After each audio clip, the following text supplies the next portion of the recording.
Student, आज हम लोग एक्सेलरेशंस के और Newton second law of motions के कॉन्सेप्ट्स को पूरी तरीके से क्लियर कर लेंगे, कोई डाउट ही नहीं रहेगा। नंबर एक, पहले Newton second law of motions को हम देखते हैं। ये क्या बोलता है, अगर कोई बॉडी m मास का है और इस पर कोई एक एक्सटर्नल फोर्स लगाया गया, राइट, और ये बॉडी स्ट्रेट लाइन मोशन अगर करे, कौन सा मोशन, स्ट्रेट लाइन मोशन अगर कर रही है, तो उस पर एक एक्सेलरेशन जनरेट होता है जो A=F/m होता है। यानी acceleration is directly proportional to the applied force, acceleration is inversely proportional to the mass. यही F=m है।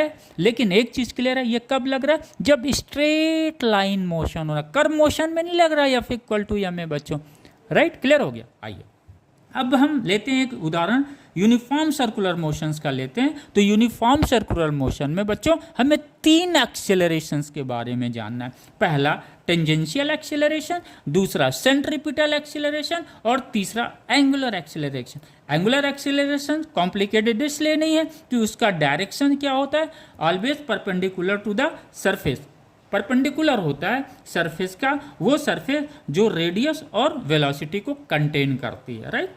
तो अगर ये रेडियस और वेलोसिटी एक्स वाई एक्सिस पे है तो एंगुलर एक्सेलरेशन का डायरेक्शन कहाँ पे होगा, जेड एक्सिस पे होगा। तो यहाँ पे बहुत अधिक हमें समझना नहीं है, V=r⍵। बस यही देखना है, ये जो v वेलोसिटी है ये टेंजेंशियल वेलोसिटी है। इसका मतलब जब एंगुलर एक्सेलरेशन हम पढ़ते हैं A=r⍵, तो ये A क्या है, टेंजेंशियल एक्सेलरेशन है बच्चों, सेंट्रीपिटल एक्सेलरेशन नहीं है वो। बस आपको इतनी ही सावधानी रखनी है, क्योंकि v क्या है, टेंजेंशियल वेलोसिटी है, ओमेगा क्या है, एंगुलर वेलोसिटी है। एंगुलर एक्सेलरेशन का कॉन्सेप्ट क्लियर हो गया। आइए बच्चों अब हम फिर न्यूटन सेकेंड लॉ पे जाते हैं। अगर ये बॉडी यूनिफॉर्म सर्कुलर मोशन पे है तो इसका वेलोसिटी क्या होगा, वेलोसिटी का जो मैग्नीट्यूड होगा वो क्या कहलाएगा, स्पीड कहलाएगा, और स्पीड कांस्टेंट रहता है। लेकिन इसका डायरेक्शन वेलोसिटी का चेंज हो रहा, तो जब वेलोसिटी का डायरेक्शन चेंज होगा तो बच्चों हम लोगों ने यही ना पढ़ा हुआ है, acceleration rate of change of velocity, right.